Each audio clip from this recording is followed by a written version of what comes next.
नमस्कार। कोई कहे हमारा राम बड़ा है, कोई कहे खुदाई रे, कोई कहे हमारा ईसा मसीह बड़ा है, ये बाटा रहे लगाई रे। कहते हैं सबका मालिक एक है, राम और रहीम एक ही हैं। राम, अल्लाह, गॉड, रब, भगवान आदि सब एक ही शक्ति के नाम हैं। फिर भी हिंदू कहते हैं हमारे राम बड़े हैं, मुसलमान कहते हैं अल्लाह बड़े हैं, ईसाई कहते हैं हमारे ईसा मसीह बड़े हैं, सिख कहते हैं कि रब बड़ा है। इस असमंजस के बीच जगत गुरु तत्वदर्शी संत रामपाल जी महाराज प्रमाणों के साथ सबसे बड़े पूर्ण परमात्मा की वास्तविक जानकारी अनमोल पुस्तकों के माध्यम से ज्ञान गंगा और जीने की राह के माध्यम से असली और एकमात्र सबसे बड़े भगवान की जानकारी लोगों तक पहुंचा रहे हैं। इसी खबर से संबंधित देखिए हमारी रिपोर्ट। वर्तमान में महान तत्वदर्शी संत रामपाल जी महाराज द्वारा चलाए जा रहे वास्तविक कबीर पंथ का उद्देश्य पूरे विश्व का कल्याण करना है। मानव समाज के कल्याण के उद्देश्य से उनकी अमृतवाणी के माध्यम से कबीर परमेश्वर के सुनहरे विचारों की वर्षा हो रही है। संत रामपाल जी कबीर परमेश्वर का सच्चा आध्यात्मिक ज्ञान प्रदान करके एक अद्भुत काम कर रहे हैं। सच्चे आध्यात्मिक ज्ञान से अनभिज्ञ आत्माओं को सच्ची भक्ति करने और मोक्ष प्राप्त करने के लिए जगा रहे हैं। कबीर परमेश्वर इस नश्वर संसार में बार बार अवतरित होते हैं। आज से लगभग 600 वर्ष पूर्व कबीर परमेश्वर कलयुग में प्रकट हुए और 120 वर्ष लीला करके अपने निज धाम सतलोक में चले गए।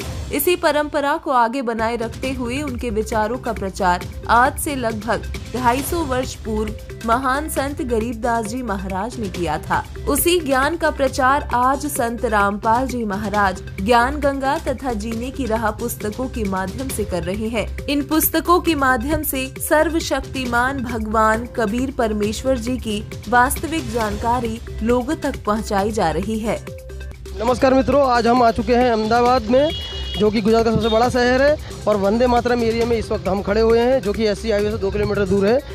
दोस्तों, आध्यात्मिक क्षेत्र में आज इतनी भूल भुलैया हैं। कोई मुसलमान है, कोई हिंदू है, सिख, बौद्ध धर्म, कुछ पता ही नहीं चलता है कि मतलब कौन सा धर्म अपनाएं, कौन सा धर्म सही है।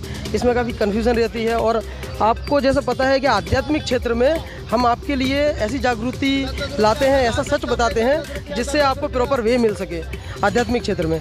तो देखिए, आज एक बार फिर जगह जगह पर हमें इनके जो ये सब लोग जो आपको दिख रहे हैं पीछे, ये लोग किसी पुस्तक का प्रचार कर रहे हैं, और हम जानेंगे कि इन पुस्तकों में ऐसा क्या खास है कि ये लोग इतना प्रचार कर रहे हैं और इनको क्या मिलता है। थोड़ी डिटेल में जानेंगे हम। नमस्ते सर। जी सर साहब। हमने देखा है कि आपके जो इस तरह की जो पुस्तक प्रचार सेवा है, वो जगह जगह पर आप संडे टू संडे करते हो, काफ़ी जगह देख रखा है। तो ये आप किस लिए करते हैं? जी, ये हमारा गुरु जी का ज्ञान है जो हम प्रचार करते हैं हर संडे को, और इसमें जितनी भी हमारी भक्त आत्मा हैं, जो भी हमारा मतलब जो ग्रुप है भक्तों का, वो आके यहाँ पे सेवा करते हैं। ये पुस्तकें तो समाज में बहुत सारी हैं, पुस्तकें तो अपार हैं। इतने बड़े बड़े पुस्तक स्टॉल जो हैं, ठीक है ना, वहाँ पुराण भी मिल जाते हैं हमें, कुरान, बाइबल, गीता सब कुछ मिल जाता है। आपकी ये पुस्तक में ऐसा क्या खास है कि लोग इन्हें लें और उनको क्या फ़ायदा होगा इससे? जी, जैसे कि हम लोग आए दिन सुनते हैं कि सबका भगवान एक है। यही अपने क्रिश्चियन भी बोलते हैं, मुसलमान भी बोलते हैं और हिंदू भी बोलते हैं। बट सर मतलब कंफ्यूज हैं कि जो एक भगवान है वो कौन है। जैसे कि हिंदुओं में अगर पूछेंगे कि कौन भगवान है, तो वो बोलेंगे कि ब्रह्मा विष्णु महेश है, फिर वो बोलेंगे कि एक भगवान है। सेम है मतलब जो क्रिश्चियन है, उनसे पूछेंगे कि गॉड कितने हैं, तो वो एक बताएंगे। फिर अगर हम लोग मुसलमानों से पूछ रहे हैं, मुसलमान भाइयों से कि कौन अल्लाह है, तो वो कहेंगे कि एक ही अल्लाह है।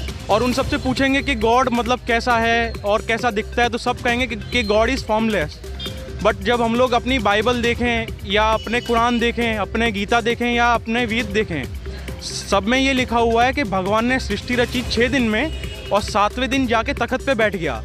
अब अगर वो बैठा है तो मतलब उनका कोई तो आकार होगा, तो हम लोग निराकार क्यों बोल रहे हैं? और बाइबल में लिखा है कि भगवान ने मनुष्य को अपना ही स्वरूप दिया है, मतलब वो भी साकार हुआ, उसका भी एक आकार है, वो निराकार नहीं है। तो वो एक भगवान कौन है? मतलब अपनी गीता में किसकी बात की है कि किसकी पूजा करनी है? गीता कोई आज तक समझ नहीं पाया है। ऑलमोस्ट सभी लोग कंफ्यूज हैं। सेम एज अगर हम लोग कुरान भी देखेंगे तो जितने भी अपने जो मुसलमान भाई हैं वो कहेंगे कि अल्लाह बेचून है। बट अपने अगर जब कुरान पढ़ेंगे तो उसमें यूँ लिखा है कि अल्लाह ने 6 दिन में सृष्टि रची और 7वें दिन जाके तख्त पे बैठ गया। अगर अल्लाह बेचून है तो वो तख्त पे कैसे बैठ रहे हैं?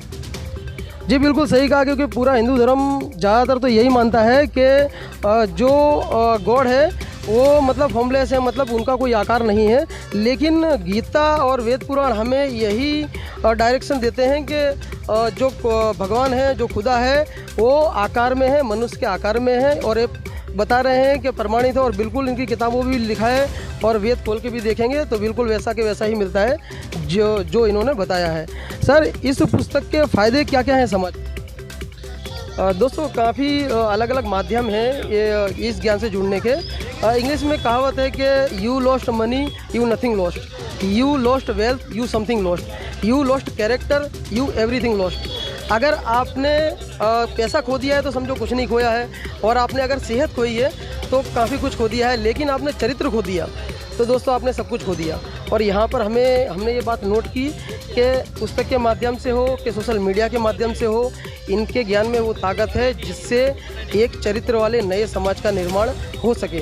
तो दोस्तों, हमें इनसे मिलकर बहुत ही खुशी हुई, बहुत कुछ जानने को मिला। आध्यात्मिक जगत के बारे में जागृति समाज को आज बहुत ज़्यादा ज़रूरी है, क्योंकि समाज आज का बहुत भ्रमित है।